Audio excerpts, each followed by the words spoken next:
रवींद्र दंगेकर सध्या आपल्या सोबत आहेत. दंगेकरजी, ज्या पद्धतीने विशाल गोखलेंनी काल जो काही डीड होती त्यांनी सांगितले, मेल केलेला आहे की मला हे रद्द करायचं आहे. एक पाऊल त्यांनी उचललंय. मात्र तुम्ही आता पुढे दिशा काय असणार तुमच्या आंदोलनाची?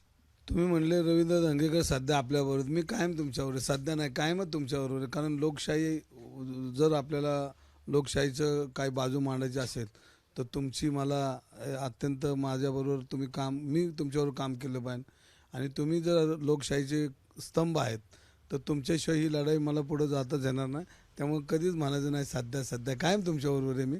आणि ह्याच्यामध्ये काल जे एक पत्र आलेलं आहे आणि जो मेल आलेला आहे, आता मेल वार चालू झाला आहे.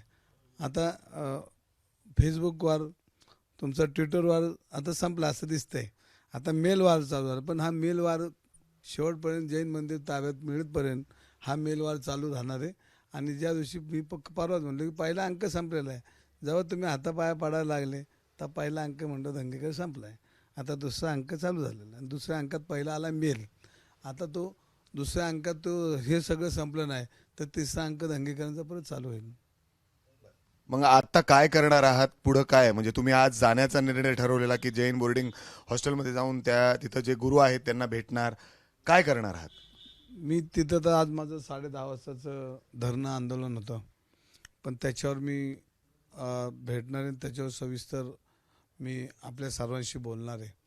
कारण शेवटी ह्या पुण्यनगरीमध्ये छत्रपती शिवाजी महाराजांच्या भूमीमध्ये आणि ज्या पुण्याने आटकेपार झेंडे लावले, त्याला जो ऐतिहासिक वारसा लाभलेली ही पुण्यनगरी आणि विद्येचं माहेरघर आहे.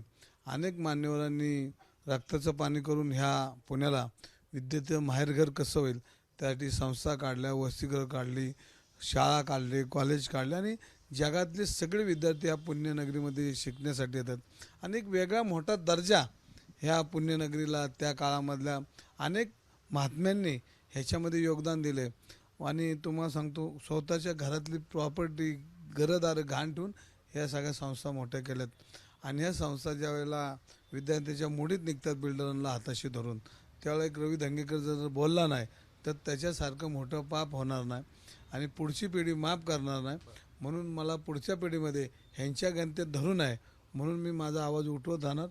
आज मी परत एकदा सांगतो की शिंदे साहेबांशी मी विशेष आभार काल मानेन की काल त्यांनी मला ज्यावेळेला संत ज्ञानेश्वर महाराजांचं दर्शन घेतलं आणि मला म्हणले, दंगेकर 2 दिवसात मी तुम्हाला तोडगा काढून देतो आणि 2 दिवसात मी घरी यायच्या अगोदरच हा सगळ्या प्रक्रियेला सुरुवात झाली. म्हणून त्यांच्यात जसं बोलतात तसं ते वागतात. ते तसंच वागतात, पण त्यांनी सांगितले की तुम्ही बोलायचं नाही आता पुढं. नाही, बघा परत एकदा सांगतो की 2 दिवस तुम्ही बोलू नका, 2 दिवसात तोडगा निघेल. तुम्ही अजून बोलणार होता, बरेच पुरावे आहेत तुमच्याकडे. नाही ना शिल्लक. 2 दिवसात तोडगा नाही निघला तर आपलं तिसरा अंक चालू आहे. सगळं तयारी आहे. काय आहे तुझं, की कुणाच्या विरोधात तयारी? ती सगळी विकृतीच्या विरोधात, वैयक्तिक कोण जी विकृती आहे ती सगळे पेपर तुम्हाला दिसतील. म्हणजे तुम्ही आता 10:30 वाजता तिथं मंदिरात जाऊन बोलणार आहे. काय, कुणाला भेट घेणार आहे, काय बोलणार आहात? पहिलं महावीरांचं दर्शन घेणार, योगींचं, ते जे संत आहेत योगी त्यांचं दर्शन घेणार आणि मग पुणेकरांशी, महाराष्ट्रातल्या जनतेशी तुमच्या माध्यमातून त्यांच्याशी मी बोलणार आहे. हा योगायोग म्हणायचा का? म्हणजे मुरलीधर मोहोळ मुख्यमंत्र्यांना भेटायला जातात, त्याच्यानंतर ते पुण्यात आल्यानंतर ते जे बोर्डिंगमध्ये जातात आणि त्याच्यानंतर काल रात्री अचानक, म्हणजे अमित शहा मुंबईत लँड होण्याच्या अगोदरच अशा पद्धतीने मेल प्राप्त होतो की बाबा मला हे डील रद्द करायची. मी तुम्हाला सांगितलं ना, तुम्हाला 2 दिवसापूर्वीचा पहिला अंक संपलेला आहे. ज्या दिवशी ते तिथं गेले तेव्हा तो मेकअप नव्हता त्यांचा. जिथं मेकअप निघाला आहे तेव्हा माझ्या लक्षात आलं की पहिला अंक संपलेला आहे आणि पहिला अंक खरोखरच काल संपलेला आहे. आता दुसरा अंक चालू झाला आहे. मेल वार चालू झालेत. मेलमधनं शेवट काय होतं ते बघू आपण. आणि जर मेलवारमधनं जर चांगलं जैन धर्मियांना जागा मिळली नाही तर माझा तिसरा अंक चालू राहणार आहे. काय पुढं, म्हणजे तुम्ही तुमचं आंदोलन मग सुरूच राहणार आहे का? बंद कधी म्हणलं मी? आजही नाही म्हणत बंद होणार नाही. विकृतीच्या विरुद्ध लढणार म्हणजे लढणार. मग आता 1 तारखेला त्यांच्यासोबत बसणार आहात का तुम्ही, का आजच बसणार आहे धरणं आंदोलनावर? मी म्हणलो ना, दुसऱ्या अंकात सगळं संपल, तिसरा अंक चालूच होणार नाही. तुम्हाला काय वाटतं कधीपर्यंत होईल हे सगळी डील? 1 तारखेच्या अगोदर सगळं संपलेलं असं असं मला विश्वास आहे. कारण मला हे सगळ्यांचंच यश आहे. पण मला ज्या पद्धतीनं मी राजकारणात 35 वर्षे एखादा नेता काय संदेश देतो हे मला चांगलं कळतं.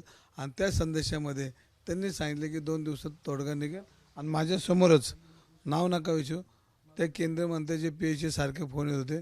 साहेब म्हणले की मला बघ हा फोन येतोय, आता तुला 2 दिवस थांब, मी तुला तोडगा काढून देतो. कोण सांगत होतं तुम्हाला? हे सगळे आमचे नेते तिथं बसलेले सगळे एकमेकाला फोन येत होते.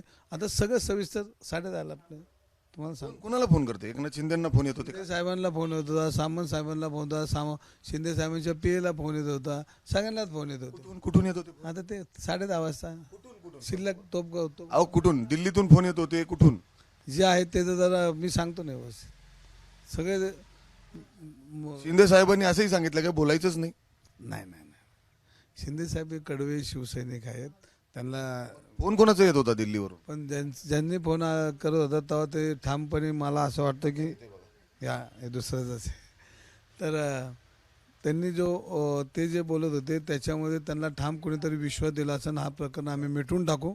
आणि त्यामुळे मला ते म्हणले की 2 दिवसात आता तुम्ही आता जाणार आहात आणि तिथं जे मुनी आहेत, गुरुजी आहेत, त्यांना भेटणार आणि सविस्तर जे काय धरणे करणार आहात आज? मी तेच सविस्तर त्यांच्याशी बोलणार आहे. अर्थात जर आपण बघितलं तर विशाल गोखलेंनी आता जो मेल पाठवलेला आहे त्यानंतर सुद्धा रवींद्र दंगेकर आता जैन बोर्डिंग हॉस्टेल त्या ठिकाणी जाणार आहेत.